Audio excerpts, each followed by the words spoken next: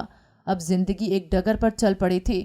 اماں اور مجھے کسی کی نوکری نہیں کرنی پڑتی تھی، گزر بسر اچھا ہو رہا تھا، لیکن ایک کمی، ایک خلش جو میری زندگی میں رہ گئی تھی وہ تھی میری ادھوری محبت۔ میں اپنی زندگی کا کوئی بھی مقصد پورا نہیں کر پائی تھی، نہ میں اپنے والد تک پہنچ سکی تھی، نہ ہی اپنی محبت کو حاصل کر سکی تھی۔ ان دونوں وجہوں نے مجھے اجاڑ کر رکھ دیا تھا۔ میں نیم پاگل سی ہو گئی تھی جب ایک دن اچانک ہمارے دروازے پر دستک ہوئی تو وہ خواجہ سرا بھی گھر پر موجود تھا۔ اسی نے جا کر دروازہ کھولا تھا۔ آج اتنے ماہ بعد چھوٹے صاحب پھر سے مجھ سے ملنے آئے تھے۔ پہلے جب بھی وہ آئے تو اماں نے انہیں دروازے سے ہی لوٹا دیا تھا۔ آج قسمت کے دروازہ اماں نے نہیں بلکہ خواجہ سرا نے کھولا تھا اور چھوٹے صاحب اندر تک چلے آئے۔ انہیں دیکھ کر میں بے قابو سی ہو گئی اور بے تحاشا رونے لگی تھی۔ وہی تو میری زندگی کی آخری امید تھے۔ اماں نے جب ان کو دیکھا تو بھڑک اٹھی، لیکن خواجہ سرا نے اماں کو روک لیا اور پھر چھوٹے صاحب اور میں نے مل کر خواجہ سرا کی مدد سے اماں کو ہماری شادی کے لیے راضی کر لیا۔ ہمارا سادہ سا نکاح ہوا تو وہ مجھے لے کر اپنے گھر گئے تھے، جہاں انہوں نے اپنی ماں سے شرط رکھ لی، اگر وہ مجھے قبول کرتی ہیں تو ٹھیک، نہیں تو چھوٹے صاحب مجھے ساتھ لے کر باہر ملک چلے جائیں گے۔ اور پھر میری ماں کی طرح ان کی ماں نے بھی ہماری محبت کو قبول کر لیا تھا۔ پھر میں ہنسی خوشی اپنے شوہر کے گھر رہنے لگی تھی۔ کچھ ہی وقت گزرا تھا کہ میرے شوہر نے اماں کو بھی ہمارے ساتھ رہنے کے لیے بلا لیا۔ ایک دن بیٹھے بیٹھے میں نے اپنے شوہر کے سامنے اپنے والد سے ملنے کی خواہش ظاہر کی تو انہوں نے میری اس خواہش کو پورا کرنے کی خاطر اماں سے ان کے پہلے شوہر کا اتا پتہ اور گھر کا ایڈریس وغیرہ پوچھ لیا۔ وہ مرد ذات تھا، اپنی محنت اور جدوجہد سے آخرکار اس نے ابا کا پتہ لگا ہی لیا۔ ابا باہر ملک طویل بیماری کے بعد اپنے وطن لوٹے تھے۔ جب ہم لوگ اماں کے ساتھ ان کے گھر پہنچے تو ابا ایک بستر پر آ چکے تھے، لیکن جب اماں نے ان سے معافی مانگی، میرے متعلق بتایا کہ یہ آپ کی اولاد ہے، ابا بہت خوش ہوئے تھے۔ پھر میں اپنے والدین کے سامنے اپنی یہ خواہش بھی ظاہر کی تھی کہ میں ان دونوں کا ایک بار پھر سے نکاح کروانا چاہتی ہوں، تو دونوں کو ہی میری یہ بات بڑی بھلی لگی تھی۔ پھر میں نے اور میرے شوہر نے ان دونوں کا نکاح کروایا تو دونوں ہی بہت خوش ہوئے۔ اس طرح ابا اور اماں کے دکھ خوشی میں بدل گئے۔ اماں نے دن رات ابا کی خوب خدمت کی اور میرے شوہر نے بھی ان کا بہت خیال رکھا۔ کچھ ہی وقت میں ابا اچھے بھلے ہو گئے تو ہم سب مل کر خوشی خوشی انہی کے ساتھ رہنے لگے۔ میرے شوہر نے بھی اپنی خوشی سے مجھے اپنے والدین کے ساتھ رکھا تھا، کیونکہ میں ساری عمر باپ کی محبت کے لیے ترستی رہی تھی۔ اب وہ میری یہ کمی بھی پوری کرنا چاہتے تھے۔ اس سب کے لیے میں اپنے شوہر کی جتنی بھی شکر گزار رہتی وہ کم تھا۔ اماں اور میں اکثر اس خواجہ سرا سے ملنے جایا کرتے تھے۔ وہ ہمارے برے وقت کا ساتھی تھا، لیکن کچھ وقت بعد جب وہ بیمار رہنے لگا تو ہم اس کو اپنے ساتھ گھر لے کر آئے تھے اور اس کے رہنے اور کھانے پینے کا خیال رکھتے۔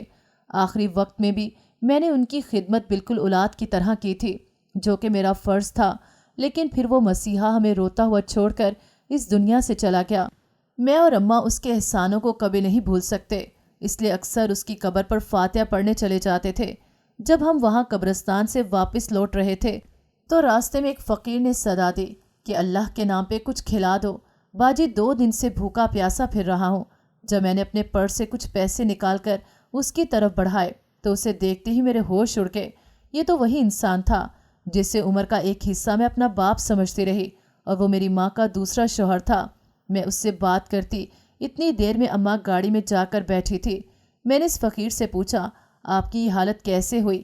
تو اس نے جو جواب دیا کہ یہ میرے گناہوں کی سزا ہے، میں نے کسی سے دھوکہ کیا تھا جو پلٹ کر میرے حصے میں آیا، اور مجھے اپنی بیوی اور اولاد نے دھکے مار کر گھر سے نکال دیا۔ مجھے اس انسان کے لیے بھی بہت دکھ محسوس ہوا جس نے ہمیں اتنے دکھوں میں ڈالا تھا۔ اماں کو گھر چھوڑ کر میں واپس اسی فقیر کے پاس آئی تھی اور اپنی گاڑی میں بٹھا کر ایک فلاحی ادارے کے لاوارث لوگوں کے لیے بنائے ہوئے شیلٹر ہاؤس میں بھرتی کرایا تھا۔ اب میرا دل مطمئن تھا اور میں اپنے والدین اور بے حد محبت کرنے والے شوہر کے ساتھ بہت خوش تھی۔ ناظرین، اگر آپ کو ہماری کہانی اچھی لگی ہے تو ویڈیو کو لائک کریں، شیئر کریں اور ہمارے چینل کو سبسکرائب کریں۔ اگلی ویڈیو تک اجازت دیں۔ اللہ حافظ۔